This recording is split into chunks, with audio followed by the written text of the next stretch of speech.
This is a product overview video for bushingfix.com for the BP1 kit. This kit fits the inside of several different vehicles near the shifter. To get to this, you'll need to remove the console or the knee bolster depending on your vehicle. There are several different cable styles it goes in.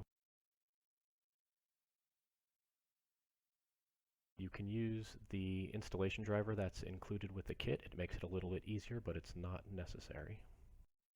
It's also helpful to use that driver to push the bushing onto the pin after it's been installed into the cable.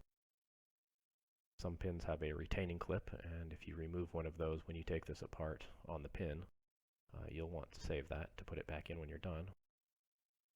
Other pins have a slightly larger head like the one shown in that picture there. Use a small amount of grease included with the grease packet.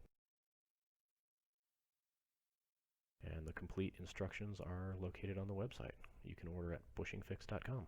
Thanks again.